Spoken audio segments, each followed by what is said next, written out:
think that was me when I was about 2. Debbie was born a girl, assigned female at birth, and lived most of her life this way. I remember that jumper and I hated it. But at the age of 44, almost 2 decades ago, she sought help to transition from a woman to a man. That is me, about 3 years in. So that's you there 3 years after taking... Starting the testosterone. She explains why she started on this path. I just happened to turn the TV on at the right time and Kilroy was on, and he was basically talking to female to male transgender people, and it was like a eureka. This is me. This is what I've got to do. What did you think changing gender would achieve? Well, I would become a different person. I'd become accepted in the world. People who identify as a different gender to the one they were assigned at birth may transition in different ways. Some do socially, using a different name or pronoun or changing the way they dress. Others may do medically, taking cross-sex hormones, estrogen or testosterone. And others may opt for surgery. We don't know how many people in the UK follow those different pathways. You've still got these. Debbie underwent a full female-to-male surgical transition, even having a penis constructed from skin on her forearm.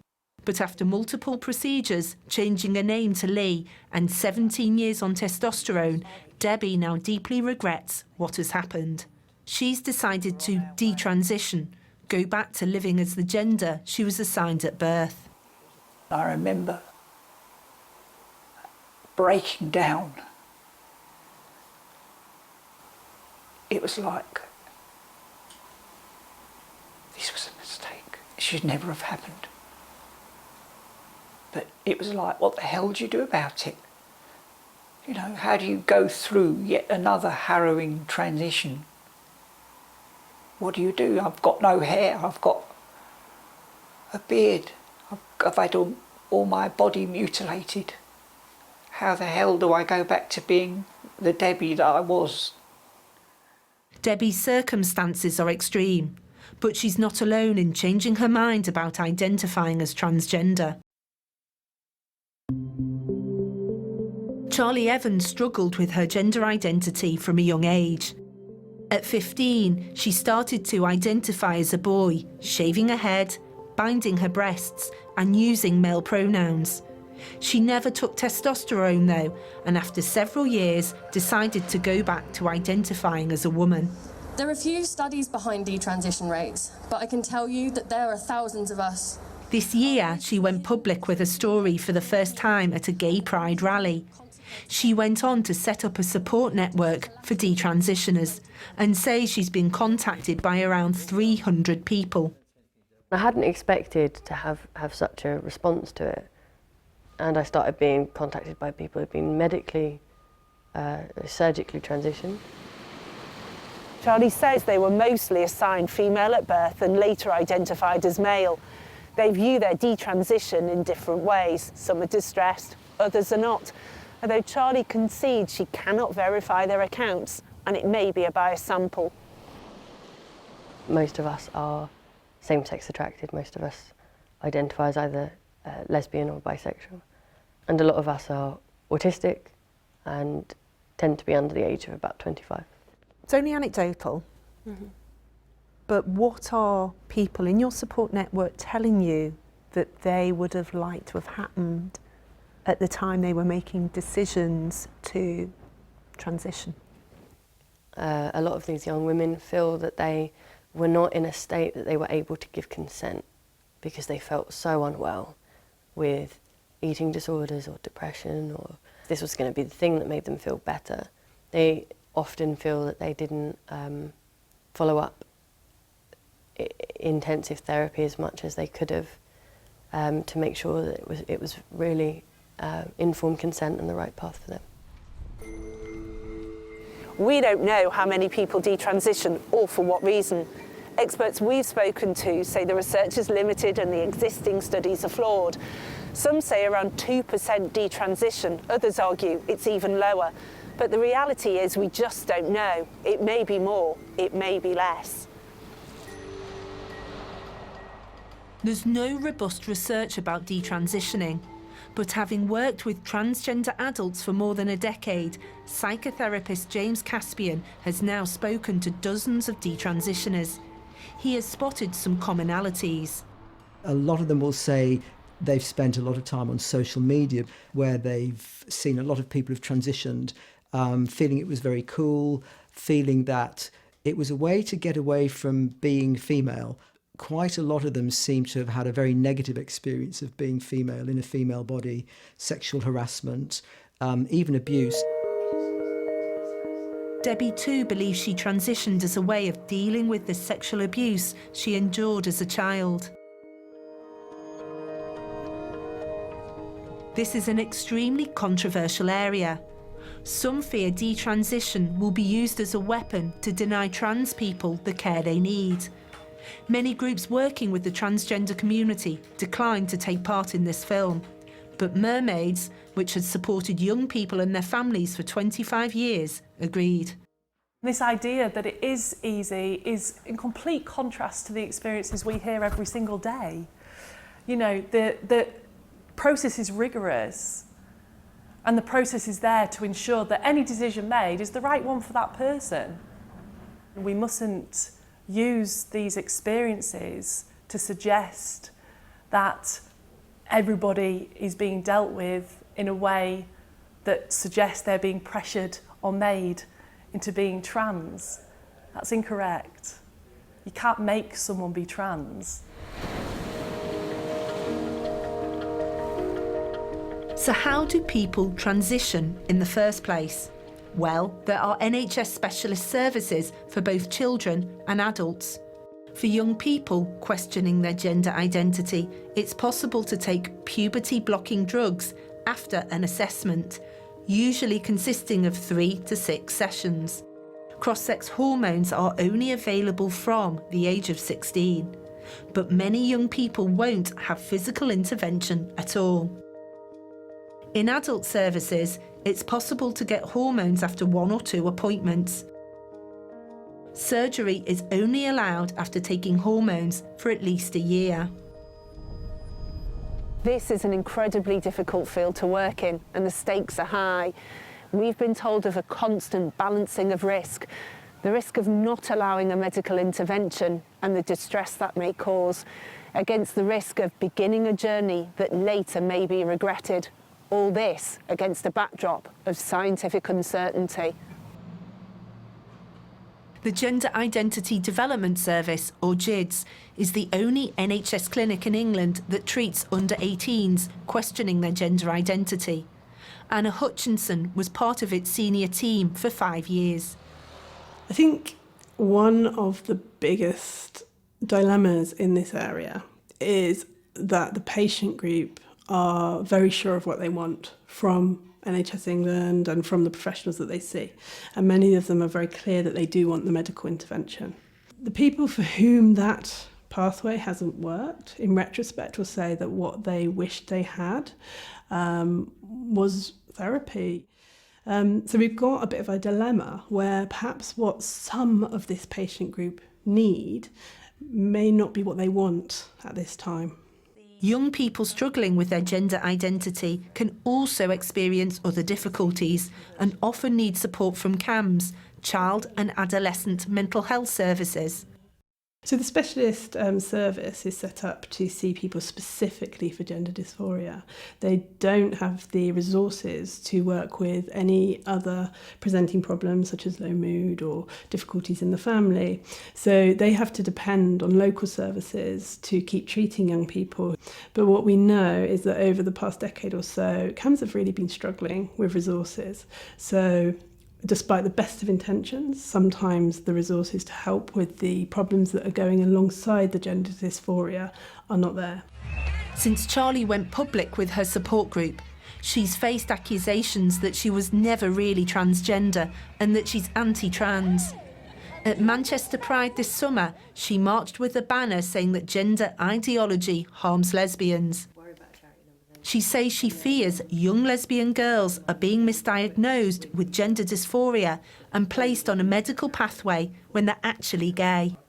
There has absolutely been a backlash, but I think this comes from a place of fear and a bit of misunderstanding that what we're standing for. I'm not advocating detransition. I'm advocating for detransitioners. You know, we've no intent to try to move people off of the path they've chosen. However small the number of detransitioners may be, Anna Hutchinson says it's unquestionable that they need support. The burden of treatment for people who are trans-identified is very significant. Even for those for whom it works, it might involve foregoing fertility, it will certainly involve, or usually involves, reliance on medication for the whole of your life and often surgery. Now, some people are more than happy to live with that burden of treatment because it works for them. However, there are a group for whom it won't work, and that creates a situation where there's almost a double burden, that they have to live with all of those changes that they've undergone, and it still hasn't helped alleviate their distress.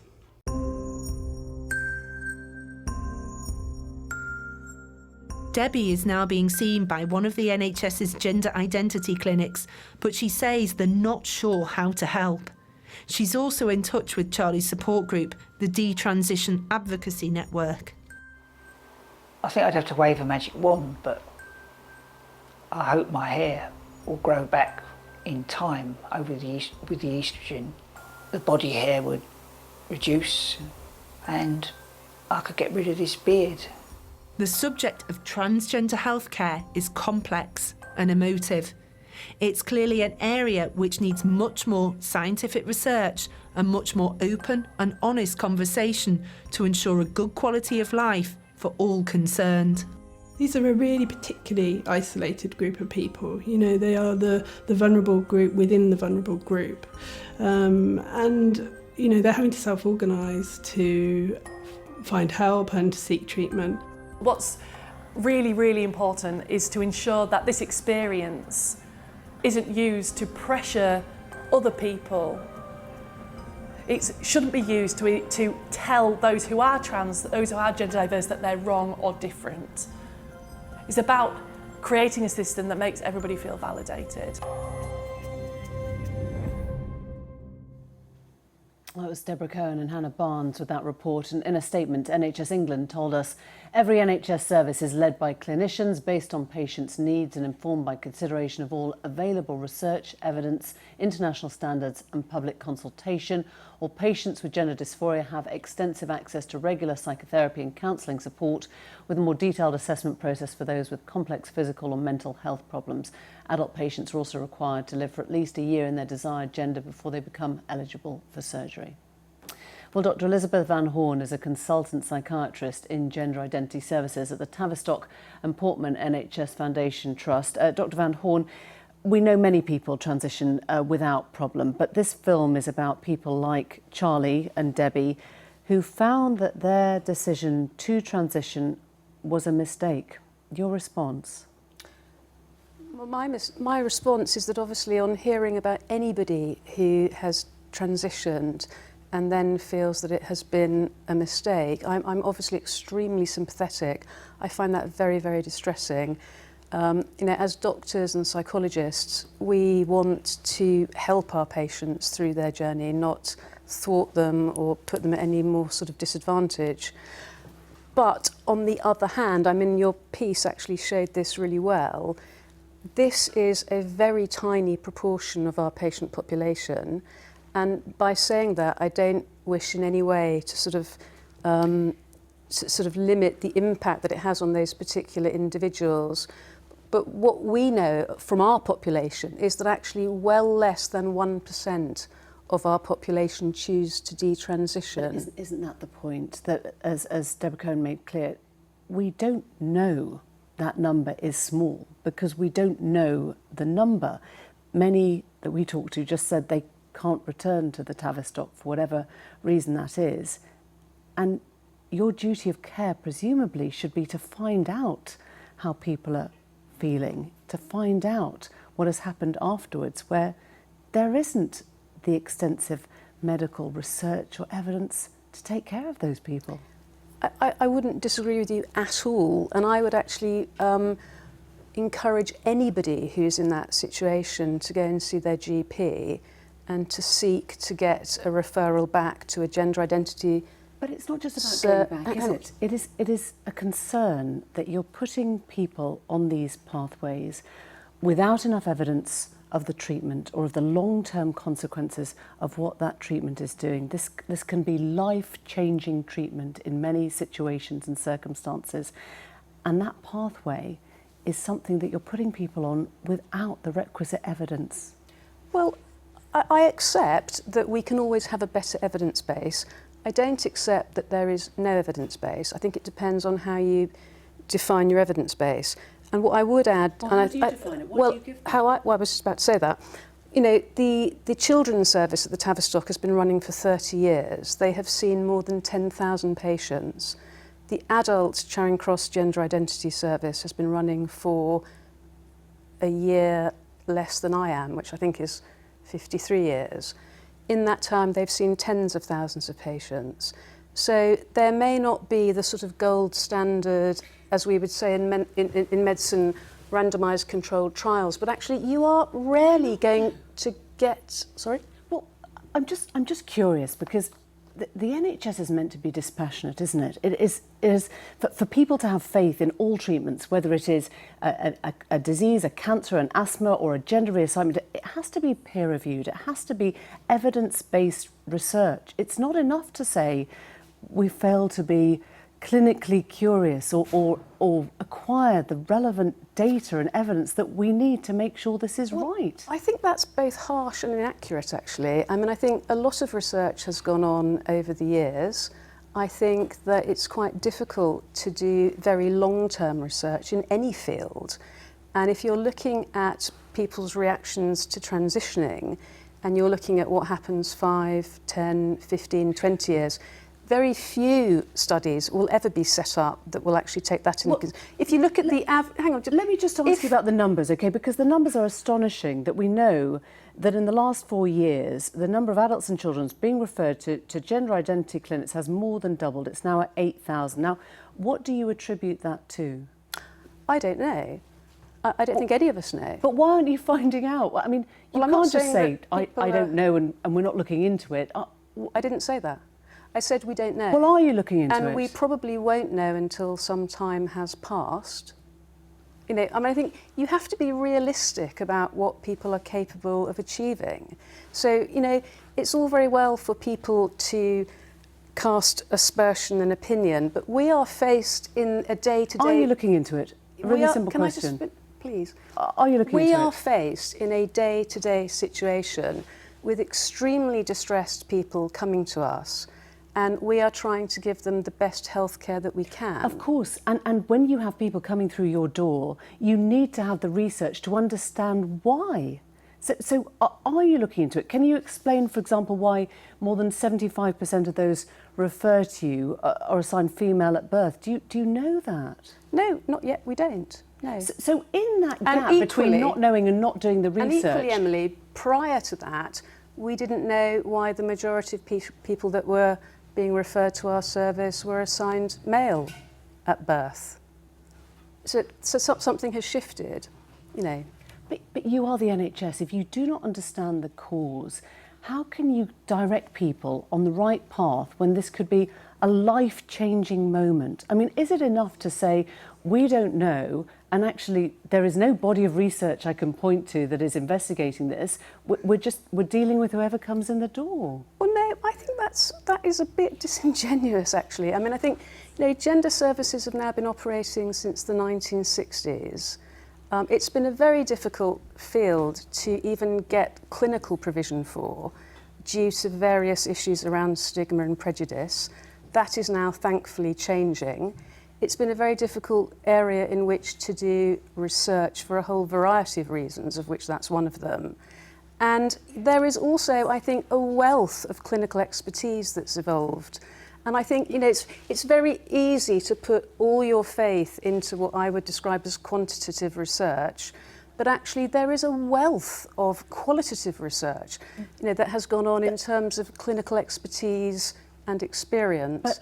And the majority... But you heard it's not enough. When you hear gender dysphoria can often be part, or sometimes be part, of a complex web of issues, isn't it really important how you untangle those issues so that you don't actually say, oh, we can't start looking at quantitative results, we can't start looking at numbers. These are numbers that you have to look at, because they... I'm not saying hang on, I'm not saying for a moment that we're not going to look at quantitative numbers. We're not going to look at, but these numbers are here, they're in front of you, and I can't see you telling me that you're looking at data, or you're looking at research now that is actually going to try and help you put these people on the right path for them. That's what's missing. Well, I think you've misunderstood me, in which case I apologise.